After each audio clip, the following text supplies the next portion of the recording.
Hello, Radhe Radhe दोस्तों, आप सभी का लक्ष्य क्लासेज के यूट्यूब चैनल पे हार्दिक स्वागत। हम चर्चा कर रहे थे एग्रीकल्चर को लेके। एग्रीकल्चर में हम देख रहे थे चैप्टर वाइज पीवाईक्यू यानी कि प्रीवियस क्वेश्चन, वह क्वेश्चन जो पहले एग्जाम में या बोर्ड एग्जाम में इसमें से पूछे गए हैं, उन सभी क्वेश्चन का हम सॉल्यूशन कर रहे हैं। तो आज लेके आए हूँ आपके सामने कौन से चैप्टर का, चैप्टर सेकंड का। किसका? Chapter number second.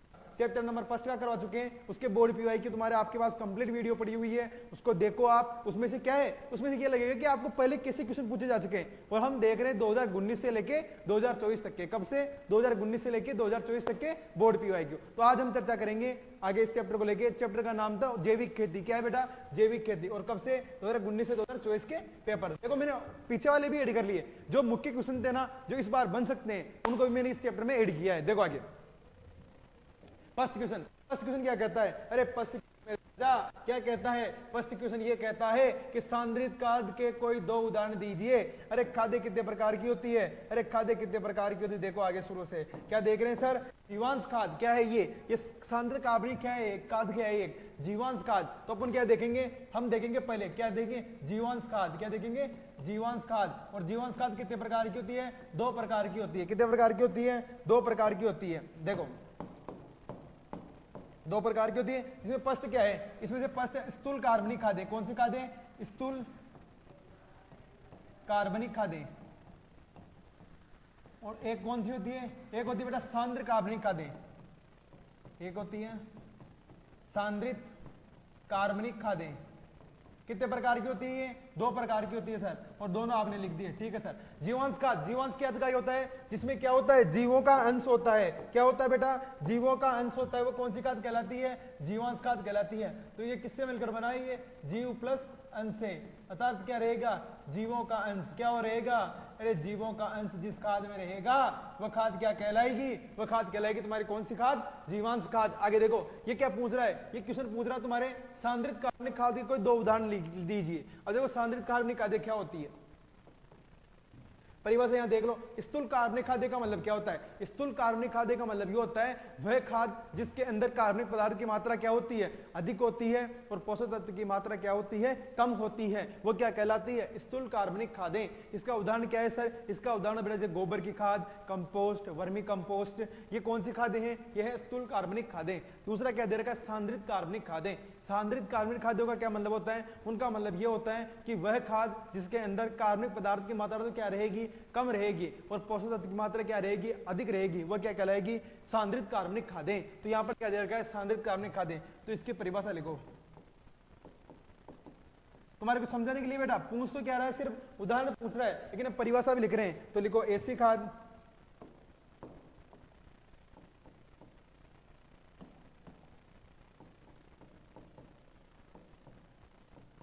ऐसी खादें जिनमें कार्बनिक पदार्थ की मात्रा, ऐसी खादें जिनमें कार्बनिक पदार्थ की मात्रा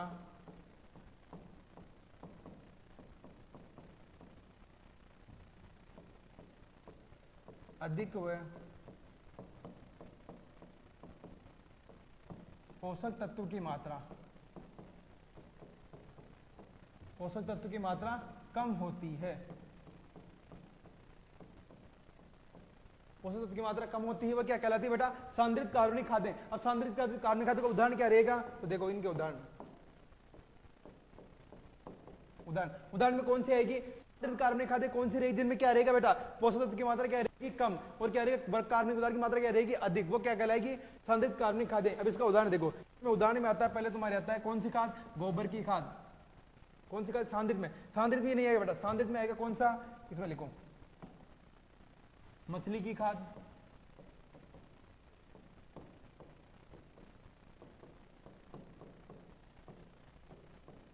सूखा रक्त, हड्डी की खाद।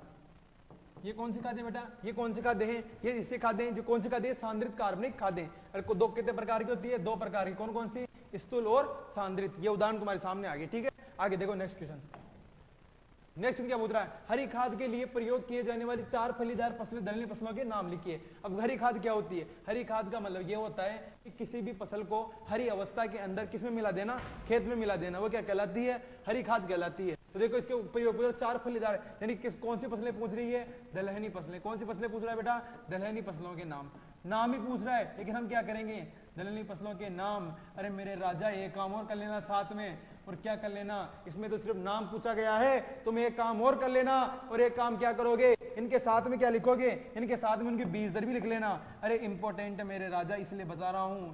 फर्स्ट कौन सी आती है, सनई, और सनई की बीज दर कितनी होती है, अरे पता होना चाहिए सर, बता देंगे हमारे को। सर आगे बताओ कौन सा होती है, सनई के बाद में क्या आता है, डेचा, और डेचे की कितनी होती है। तीसरा क्या आता है, सनई आ गया, डेचा आ गया, आगे क्या आता है, लोबिया या गंवार, क्या आता है, गंवार। और बचा क्या सर, कितनी पूछ रहा है, चार पूछ रहा है, सनई, डेचा, गंवार, और आ गया लोबिया।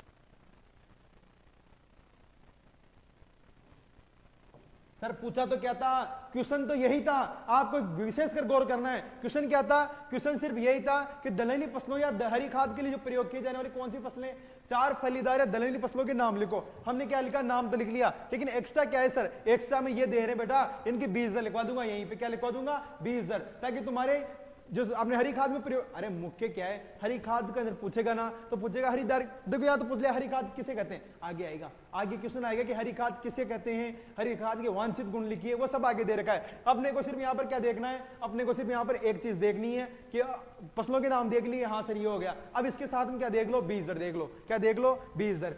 सोने पे सुहागा क्या बोलते हैं रे, अरे उसको देसी भाषा में बोलते हैं ना, सोने पे सुहागा हो गया सर। तो देखो सनई की कितनी होती है बेटा बीज दर, सनई की होती है 60 से, सनई की होती है मेरे बेटा कितनी, 50 से 60, कितनी होती है, 50 से 60 किलोग्राम प्रति हेक्टेयर, कितनी ली जाती है, 50 से 60 किलोग्राम प्रति हेक्टेयर। डेचे की कितनी ले जाती है सर, डेचे की ली जाती है 80 से 100 किलोग्राम प्रति हेक्टेयर, कितनी ली जाती है, 60 से 80 किलोग्राम प्रति हेक्टेयर। और लास्ट में क्या होता है, गंवार, अरे गंवार की कितनी ली जाती है, 15 से 20 किलोग्राम प्रति हेक्टेयर। और लास्ट में क्या बचा, अरे लास्ट में नहीं, गंवार की कितनी ली जाती है बेटा, 50, कितनी ली जाती है मेरे राजा, अरे गंवार का ध्यान रखना मेरे राजा, कितनी है, 15 से 20 किलोग्राम प्रति हेक्टेयर। और लोबिया कितनी ली जाती है, 45 से 50 किलोग्राम प्रति हेक्टेयर। ये लो, ये क्या हो गया सर, ये हो गई उनकी बीज दर, क्या होगी, बीज दर। अरे बीज दर प्लस में है, बीज दर का विशेष ध्यान रखना है, ये एक्स्ट्रा फॉर्मेट में करवा रहा हूं। क्वेश्चन तो क्या था, क्वेश्चन तो ये था क्या कि चार फलीदार दलहनी फसलों के हरी खाद में प्रयोग किए जाने वाली फसलों के नाम लिखो, और हमने क्या लिखवा दिया साथ में, बीज दर भी हो गई। आगे देखो, आगे क्वेश्चन क्या पूछ रहा है, पीएसबी, पीएसबी का पूरा नाम लिखिए। अरे पीएसबी का भी सब कुछ लिख देंगे। अरे इसकी प्रजातियां भी होती है मेरे राजा, और प्रजातियां तुम्हारे को पता होनी चाहिए। पीएसबी क्या है, फास्फोरस, फास्फोरस गोलक जीवाणु, फास्फोरस गोलक जीवाणु, अर्थात इंग्लिश में लिखना चाहो तो फास्फोरस सोल्यूबल बैक्टीरिया। समझे बात को, ठीक है सर। आगे आगे बताओ, जीवाणु से क्या हो जाएगा, बैक्टीरिया, ठीक है। आगे देखो सर, आगे बताओ हमारे को, सर इसकी प्रजातियां होती है क्या, हाँ, फास्फोरस गोलक बैक्टीरिया की प्रजाति होती है बेसिलस,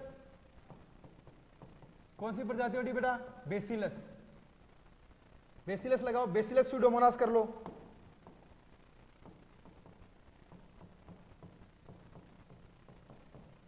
ये क्या होती है, पीएसबी की प्रजातियां। क्वेश्चन क्या पूछ रहा था, क्वेश्चन पूछ रहा था कि पीएसबी, क्या पूछा था, पीएसबी, और पीएसबी तुम्हारे सामने आ गया, क्या होती है, फास्फोरस गोलक जीवाणु। आगे देखो एक और देर का है, पीएसए भी होता है, पीएसएफ भी होता है। अब देखो तुम यहां पे लिखना चाहो तो एक और लिख लो। ये तो हो गया कौन सा, अरे राजा ये कौन सा हुआ, अरे ये तो पीएसबी हो गया ना, फास्फोरस सोल्यूबल बैक्टीरिया करवाई दिया। अब आगे देखो कौन सा आएगा, आगे आएगा पीएसएफ, क्या आएगा, पीएसएफ। और पीएसएफ का मतलब क्या होता है, फास्फोरस सोल्यूबल फंजाई, क्या होता है, फास्फोरस सोल्यूबल फंजाई। अब देखो कौन सी होती है फंजाई, देखो लिखो रे मेरे राजा, इसमें आएगी फास्फोरस गोलक और फफूंद, फास्फोरस गोलक फफूंद। और फफूंद को क्या बोलते हैं, फंजाई, क्या बोलते हैं, फंजाई। तो आ गई ना राजा फंजाई, आ गई, हाँ सर आ गई। आगे बताओ आप, इसकी प्रजाति देख लो कौन सी होती है, पीएसएफ की, क्या, फास्फोरस सोल्यूबल फंजाई। तो क्या लिखो, एस्परजिलस, क्या होती है, एस्परजिलस, एस्परजिलस कवक, ठीक है। यहां तक अरे यहां तक हुआ ना क्लियर? क्वेश्चन क्या पूछ रहा था? अरे क्वेश्चन तो यही पूछ रहा था। क्या पूछ रहा था सर? क्वेश्चन ये पूछ रहा था क्या कि पीएसएफ क्या होती है? पीएसएफ तो मैंने दिया है। पीएसएफ वह नहीं पूछ रहा था मेरे राजा, पीएसएफ तो मैंने खुद ने दिया है तुम्हारे को। क्यों दिया है सर? आपने क्यों दिया है ये? अरे क्योंकि दोनों इंपॉर्टेंट है इसलिए किया है, दोनों इंपॉर्टेंट है। पूछ लिया अपने। क्वेश्चन तो क्या पूछ रहा था? पीएसबी का। आगे देखो, आगे देखो। अरे टिकाऊ खेती क्वेश्चन क्या आया है? क्वेश्चन आया है 2017 के अंदर। कब? 2017 के अंदर। और किसमें? बोर्ड में क्वेश्चन आया। क्या आया? टिकाऊ खेती के 4 प्रमुख अवयव लिखिए। अरे सिर्फ नाम पूछा था। क्या पूछा था? नाम पूछा था। फसल विविधीकरण, और कहती आनुवांशिक शुद्धता, और ऊर्जा प्रबंधन, और कहती उन्नत तकनीकों का ज्ञान। अर्थात क्या है? टिकाऊ खेती में कौन सी तकनीकें शामिल करनी चाहिए? उन्नत प्लस वर्तमान तकनीक। उन्नत और कौन सी शामिल करनी चाहिए बेटा? वर्तमान तकनीक।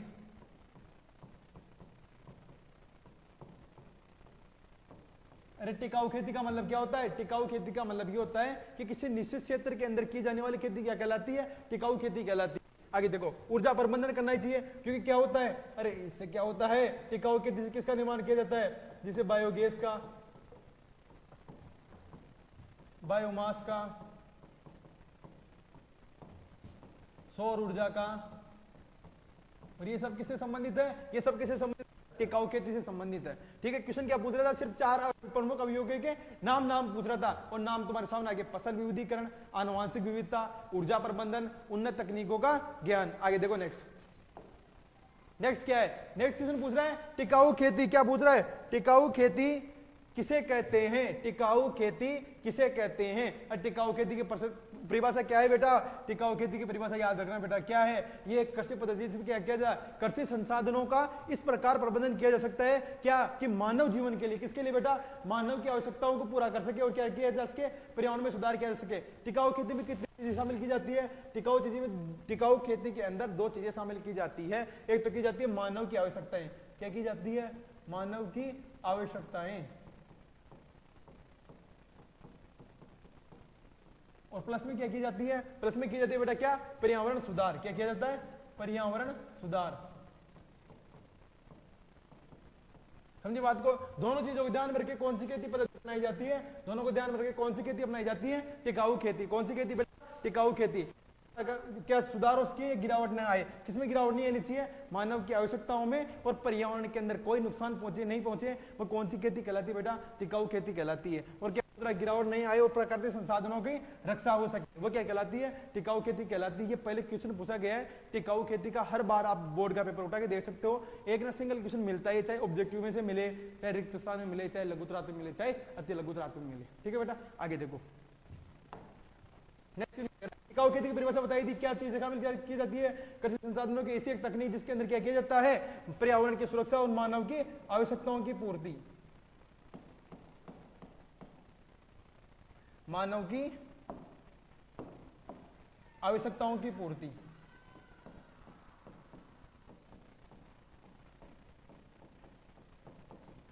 आवश्यकताओं की पूर्ति। और क्या शामिल किया जाता है? इसके साथ में शामिल किया जाता है क्या?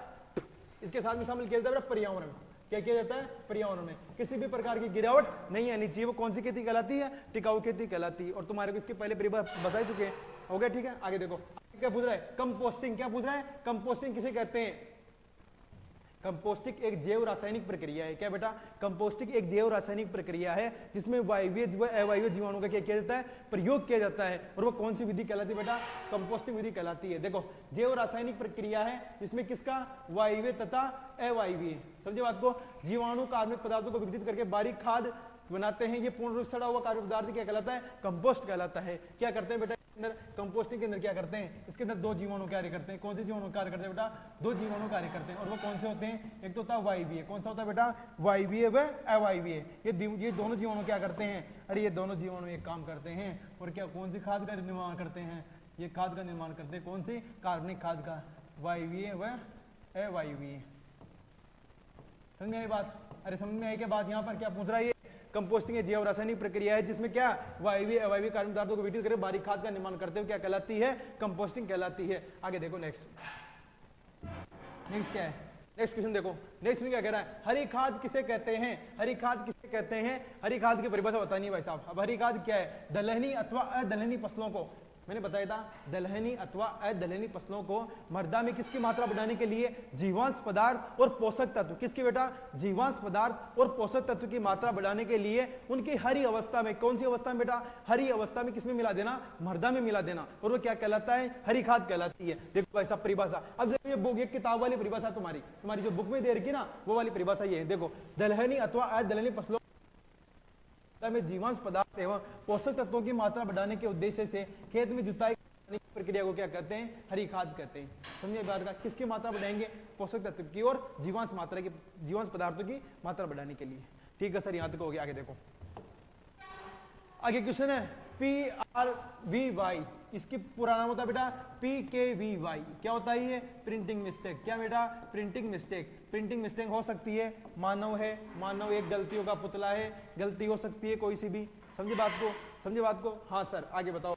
देखो आगे, आगे क्या है, आगे क्या है, इसको क्या करना है अपने को, अरे इसको करना है PKVY। क्या करना है, PKVY। अरे PKVY सर, PKVY को हमारे को बताओ आप, तो लिखो बेटा PKVY क्या होता है, PKVY। PKVY का मतलब होता है बेटा, इसकी क्या पूरा नाम, तो इसका पूरा नाम लिखो तुम। क्या होता है पूरा नाम, इसका होता है परंपरागत। क्या होता है बेटा, परंपरागत, परंपरागत कृषि विकास योजना, परंपरागत कृषि विकास योजना। अब तुम क्या बताओगे, तुम ये एक क्वेश्चन बताओगे। क्वेश्चन क्या है कि इस योजना की शुरुआत कब हुई थी, योजना की शुरुआत, और तुरंत आंसर आ जाना चाहिए क्या, कि जो परंपरागत कृषि विकास योजना हुई थी, इसकी शुरुआत कब हुई थी। ठीक है, ये क्वेश्चन तुम्हारे सामने दे रखा है। आगे देखो, आगे देखो, वर्मी कंपोस्ट के क्वेश्चन क्या पूछ रहा है, क्वेश्चन ये पूछ रहा है वर्मी कंपोस्ट किसे कहते हैं, इसके कोई 4 लाभ लिखिए। देखो पहले तो वर्मी कंपोस्ट की परिभाषा लिखनी है, उसके बाद में क्या पूछ रहा है, उसके 4 लाभ पूछ रहा है कि वर्मी कंपोस्ट होता क्या है, उसके क्या लाभ है। तो देखो फर्स्ट क्या है, वर्मी कंपोस्ट क्या है, केंचुओं द्वारा कृषि अपशिष्टों को पचाकर उत्तम किस्म का कंपोस्ट बनाया जाता है। केंचुओं द्वारा क्या किया जाता है, कंपोस्ट, कार्बनिक खाद उनको खाया जाता है और उससे क्या बनाई जाती है, कंपोस्ट बनाई जाती है, जो वर्मी कंपोस्ट कहलाता है। केंचुए अपशिष्ट मल को कौन से भी प्रकार के लाभकारी सूक्ष्म जीवाणु, मुख्य एवं सूक्ष्म पोषक तत्व, विघटित जैविक पदार्थों का मिश्रण वर्मी कंपोस्ट कहलाता है। इसके अंदर मुख्य क्या है, इसके अंदर मुख्य ये है बेटा कि केंचुए द्वारा क्या किया जाता है, कृषि अपशिष्टों को पचाकर कौन सी खाद का निर्माण किया जाता है, वर्मी कंपोस्ट का निर्माण किया जाता है। आगे क्या दे रहा है, मिश्रण प्रकृति ने केंचुओं को अद्भुत क्षमता प्रदान की है। अरे प्रकृति में क्या होता है, जैसे कोई नीचे सड़ा गला हुआ पदार्थ है ना, उसको कौन से पदार्थों में, जैसे मान लो कोई तुम्हारे पास खेत है, खेत में तुम लोगों ने क्या कर दी, मान लो कोई तुम्हारे, जैसे अभी सरसों है, अपने सरसों में क्या की जाती है, जो होता है ना ऊपर वाले जो डंटल रहते हैं, उन डंटलों को किसमें कर दिया जाता है, खेत में कन्वर्ट कर दिया जाता है। तो उसमें क्या, उसमें कवक भी काम करते हैं, उनमें जीवाणु भी कार्य करते हैं। और अधिकतर क्या होता है, जो क्या होते हैं केंचुए होते हैं ना, ये क्या करते हैं, जो कृषि अपशिष्ट है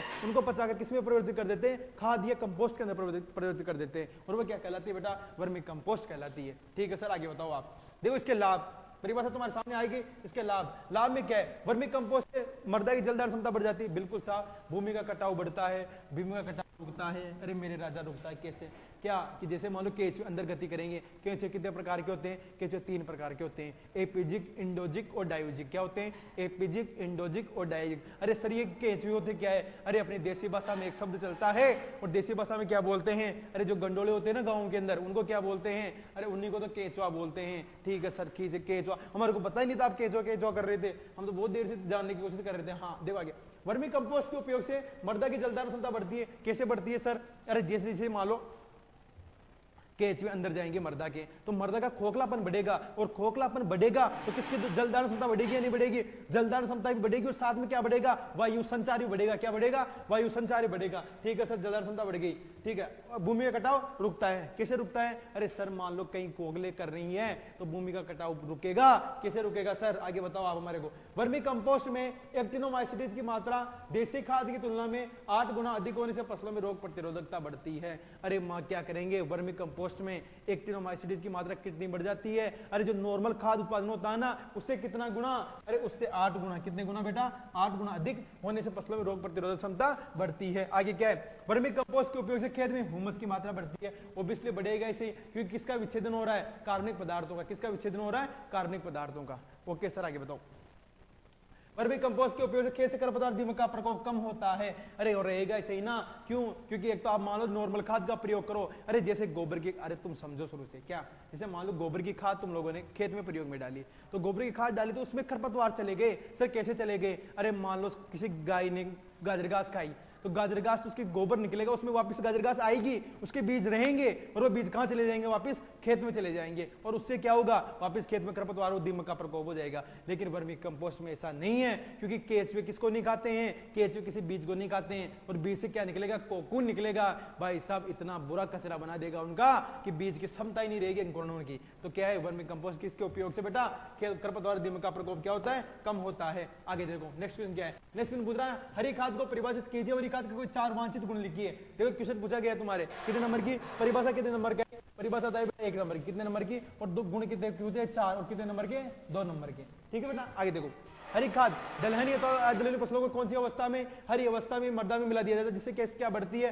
जीवांश पदार्थ की मात्रा और पोषक तत्व की मात्रा बढ़ जाती है। वो क्या कहलाती है? हरी खाद कहलाती है। आगे देखो क्या पूछ रहा है, हरी खाद कोई आवश्यक गुण लिखे। अब गुण तो तुम्हारे को पता होना चाहिए। फर्स्ट गुण क्या कहता है? फसल शीघ्र बढ़ने वाली होनी चाहिए। भाई साहब किसी खेत में तुम लोगों ने क्या लगाई? हरी खाद लगाई, और 2 साल से वो हरी खाद ही पैदा नहीं हो रही है, फिर कहां का ककोड़ा वो करेगा क्या उत्पादन? वो तो बताओ कर पाएगा क्या? नहीं कर पाएगा। क्यों नहीं कर पाएगा? क्योंकि फसल शीघ्र बढ़ने वाली होनी चाहिए। कितने दिन में पक जाए सर? लमसम मान के चलो 45 से 60 दिन में। कितने दिन में? 45 से 60 दिन में कौन सी अवस्था में आ जाए? वो हरी अवस्था में आ जाए। तो उसको क्या करेंगे हम? मृदा के अंदर पलट देंगे। समझे बात को? जिससे क्या बढ़ेगी? जिससे क्या बढ़ेगी? मृदा के अंदर पोषक तत्व की मात्रा और जीवांश पदार्थ की मात्रा बढ़ जाएगी। ठीक है सर, एक क्लियर हुआ। सेकंड क्या पूछ रहा है? फसल में पत्तियों और शाखाओं की संख्या अधिक हो, जिससे प्रत्येक अधिक बार मिलाया जा सके। क्या पूछ रहा है? अरे मान लो हरी अवस्था, हरी खाद तुम लोगों ने प्रयोग कर ली, और हरी खाद कितना डंटल है? 1 डंटल है। अरे 1 डंटल से कितना पोषक तत्व लोगे तुम? तो क्या होनी चाहिए? पत्तियां सघन होनी चाहिए, और क्या होनी चाहिए? डंटल होने चाहिए। वो कौन सी पत्तियों का प्रयोग करना चाहिए? वही हरी खाद के लिए फसल लेनी चाहिए, जो तुम्हारे को बता चुका हूं कौन कौन सी। अरे तुम्हारे को बता क्या है ना भी कौन कौन सी? जैसे हो गया तुम्हारे ढेंचा, ढेंचा के ले लो, साथ में ले लो तुम सनई, सनई के अलावा ले लो तुम गवार, और गवार के साथ में ले लो कौन सा? लोबिया।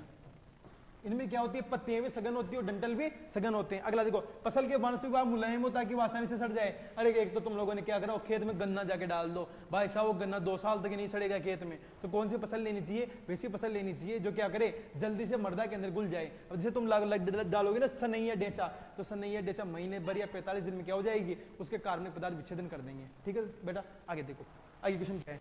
फसल फलीदार जिससे उसके पौधों के जड़ों में ग्रंथियां होने के कारण राइजोबियम द्वारा वायुमंडल से नाइट्रोजन का मृदा में स्थिरीकरण हो सके। फसलें कौन सी लेनी चाहिए? दलहनी लेनी चाहिए। दलहनी क्या होती है? क्योंकि उनकी जड़ों के अंदर एक जीवाणु पाया जाता है, उस जीवाणु का नाम क्या होता है? राइजोबियम। और राइजोबियम क्रिया करिए क्या करेगा? उनका क्या कर देगा? फर्मेंटेशन कर देगा बेटा। ठीक है, आगे देखो। आगे ये कौन सी क्वेश्चन था? हरी खाद को परिभाषित कीजिए, हरी खाद के कोई 4 वांछित गुण लिखिए। आगे देखो नेक्स्ट क्या है? टिकाऊ खेती को परिभाषित किए जिसके कोई 4 सिद्धांत समझाइए। देखो टिकाऊ खेती परंपरागत देशी कृषि तकनीकों पर पुरस्कृत करने। टिकाऊ खेती की परिभाषा बता चुके हैं। टिकाऊ खेती की परिभाषा होगी क्या? कि मानव की आवश्यकताओं में पूर्ति और पर्यावरण में किसी भी प्रकार की गिरावट ना हो सके, वो कौन सी खेती कहलाती है? टिकाऊ खेती कहलाती है। देखो इसमें परंपरागत देशी कृषि तकनीकों को पुरस्कृत करने के बजाय नई तकनीकों के साथ इसका संबंध से प्रेरित करना चाहिए। क्या पूछ रहा है? अरे पॉइंट पहला क्या बोल रहा है? सिद्धांतों के अंदर प्रथम पॉइंट ये बोल रहा है कि परंपरागत देशी कृषि तकनीकों को पुरस्कृत करने के बजाय नई तकनीकों का सामंजस्य प्रेरित करना चाहिए। क्या करनी चाहिए? टिकाऊ खेती के अंदर में से कौन सी तकनीक ली जाती है? नई तकनीक ली जाती है, जिससे क्या हो? मृदा क्षरण कम हो, जल क्षरण कम हो, वायु क्षरण कम हो। समझे बात को? आगे देखो, सभी उत्पादक एवं लाभप्रद कृषि क्रियाओं के समावेश पर जोर देना चाहिए। टिकाऊ खेती ये कहती है कि जितनी भी तुम्हारी टेक्नोलॉजी चल रही है, जितना भी तुम उसके प्रयास कर सकते हो मृदा के प्रति, फसलों के प्रति, वो सब प्रयास क्या करना चाहिए? सक्रिय करना चाहिए। आगे देखो, प्राकृतिक संसाधनों का संरक्षण करने वाली सभी पुरानी व नई तकनीकों, कृषि क्रियाओं को अधिकाधिक सम्मिलित करना चाहिए। ये कहता है टिकाऊ खेती के अंदर जो भी तुम्हारी प्रक्रिया दे रखी है, क्या दे रखी है? प्राकृतिक संसाधनों क्या करना चाहिए? संरक्षण करना चाहिए। यानी कि जहां हल की जरूरत है वही हल चलाना चाहिए, जहां कल्टीवेटर की जरूरत है वही कल्टीवेटर चलाना चाहिए। समझे बात? उन साधनों का दुरुपयोग नहीं करना चाहिए। अगला देखो, स्वास्थ्य और सुरक्षा का पूरा ध्यान देने वाली होनी चाहिए। क्या करना चाहिए? टिकाऊ खेती कैसी होनी चाहिए? स्वास्थ्य और सुरक्षा का प्रॉपर ध्यान होना चाहिए। ऐसी नहीं कि बिना मौसम के कोई फसल को उगा रहे हो तुम। समझे बात को? सभी चीजों को देख कर ही फिर क्या करना चाहिए? टिकाऊ खेती के प्रयोग करना चाहिए। ठीक है बेटा, टिकाऊ खेती में कौन सी? स्वास्थ्य और सुरक्षा को पूरा ध्यान देना चाहिए। टिकाऊ खेती वो होती है जिसमें किसी प्रकार के केमिकल का प्रयोग नहीं किया जाता है, सिर्फ और सिर्फ के लिए लाभप्रद होती हो कि किसानों और पशुओं के लिए लाभप्रद होती है। समझे बेटा बात को? आगे देखो, आगे क्वेश्चन क्या है, आगे पूछ रहा है कोई दो जैव उर्वरक, क्या पूछ रहा है, कोई दो जैव उर्वरक के नाम लिखिए। अरे जैव उर्वरकों के नाम में कौन सा है, अरे फर्स्ट में मैंने बता दिया पीएसबी, कौन सा आ गया बेटा पीएसबी, और पीएसबी क्या था, फास्फोरस सोल्यूबल बैक्टीरिया, और बैक्टीरिया का नाम तुम्हारे को बता चुके हैं। सेकंड क्या आता है, सेकंड आता है बेटा पीएसएफ, क्या आता है पीएसएफ, और पीएस में क्या आएगा, फास्फोरस सोल्यूबल फंजाई, इनके नाम लिख दो सर, आगे लिख दूंगा मैं, रुको। और तीसरा कौन सा है, तीसरा है बेटा पीएसए, क्या है पीएसए, और पीएसए की क्या होती है, phosphorus soluble actinomycetes, phosphorus soluble actinomycetes. देखो अब तीनों के नाम, फर्स्ट क्या है, फर्स्ट है बेटा फास्फोरस गोलक जीवाणु, फास्फोरस गोलक जीवाणु, और दूसरा कौन सा है, फास्फोरस गोलक कवक, और तीसरा कौन सा है, फास्फोरस गोलक एक्टिनोमाइसिटीज, एक्टिनोमाइसिटीज।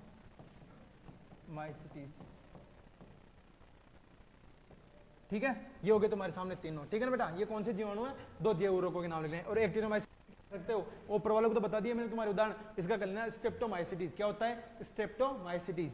आगे देखो, आगे क्वेश्चन क्या पूछ रहा है, गंवार की हरी खाद हेतु बीज दर प्रति हेक्टेयर प्रयोग लेते हैं, मैंने बताया था अभी, किसके बताया था, हरी खाद में क्या ली जाती है, गंवार प्रयोग में ली जाती है, और गंवार की कितनी लिखी जाती है बीज दर, मान के चलो 20 से 25 कितना रख सकते हो, नॉर्मल 20 होता है, 20 से 25 भी कर सकते हो, 15 से 20 भी कर सकते हो, डिपेंड करेगा तुम्हारी कौन सी ऋतु में तुम उसका प्रयोग ले रहे हो। तो तुम यहाँ पर कर लो बेटा 15 से 20, कितना कर लो 15 से 20 किलोग्राम प्रति हेक्टेयर, कितना किलोग्राम बेटा 15 से 20 किलोग्राम प्रति हेक्टेयर। कौन सी फसल लेनी चाहिए, गंवार के लिए। कब पूछा गया क्वेश्चन, ये पूछा गया बेटा 2022 के अंदर, किसमें, बोर्ड के अंदर।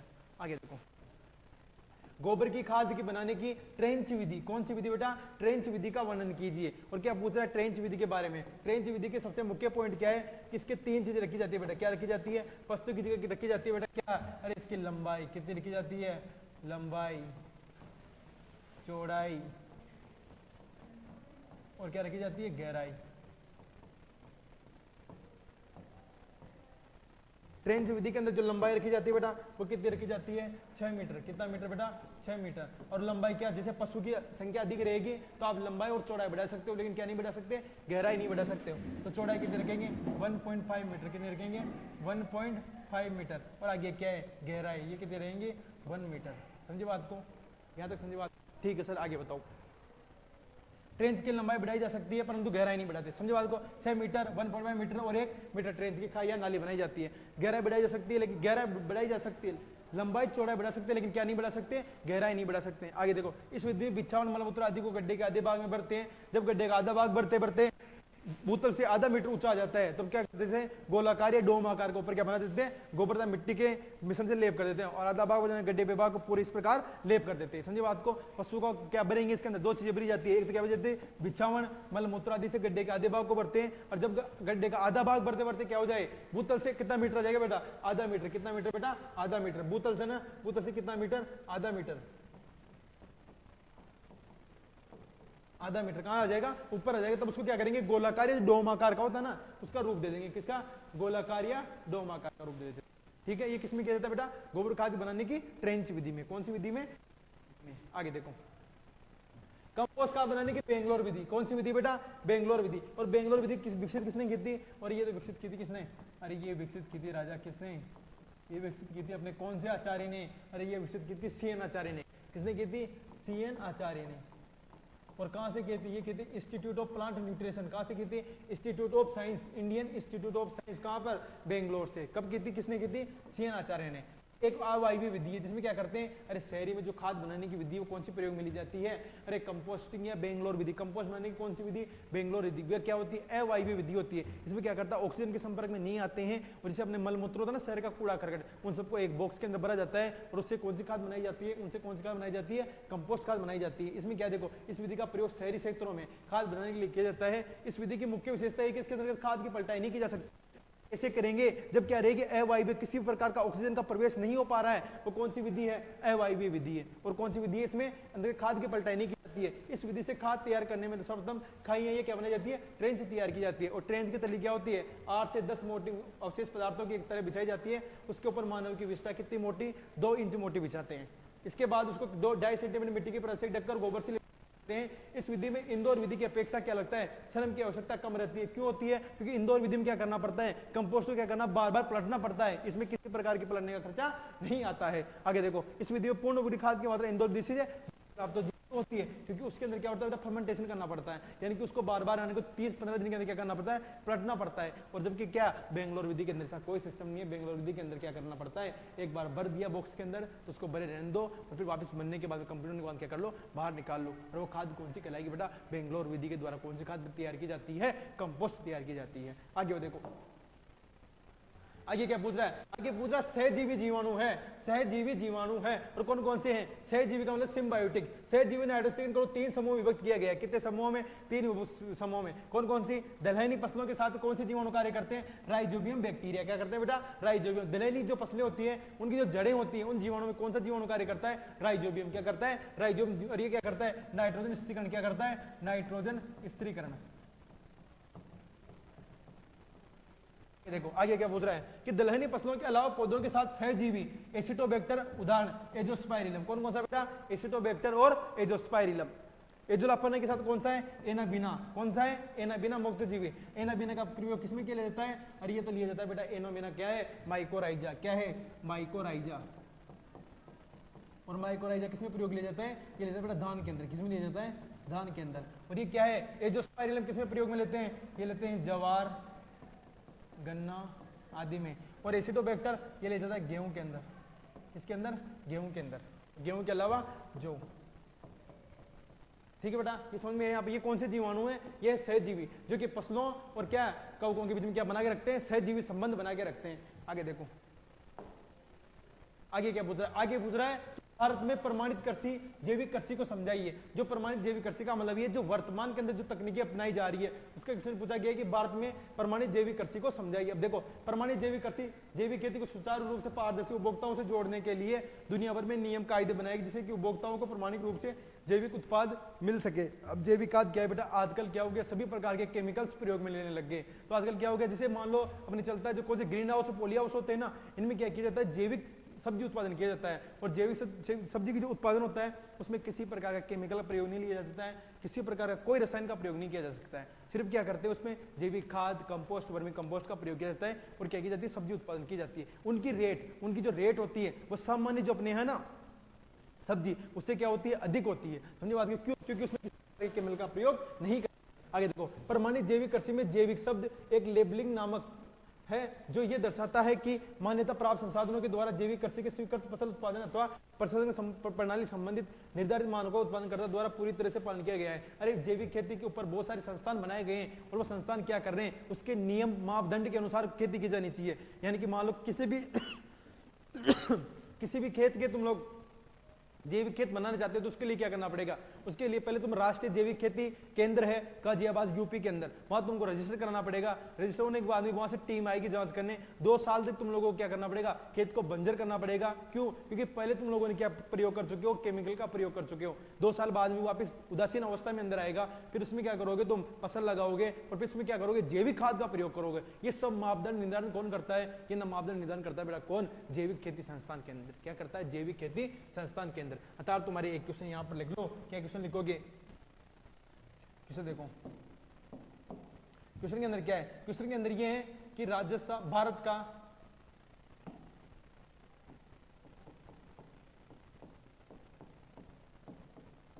का प्रथम जैविक राज्य,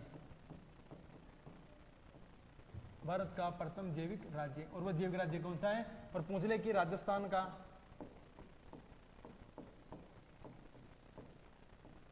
प्रथम जैविक जिला, और ये कौन सा है। देखो ये तो क्या है, इसका आंसर तो क्या है, प्रथम जैविक राज्य कौन सा है, सिक्किम। क्या है बेटा, सिक्किम। और इसका आंसर क्या है, इसका आंसर बेटा झालावाड़। क्या है, झालावाड़। ठीक है, ये 2 क्वेश्चन है तुम्हारे जो पूछ सकते हैं। ठीक है, जैविक खेती का प्रथम राज्य और जैविक खेती जिला कौन सा है।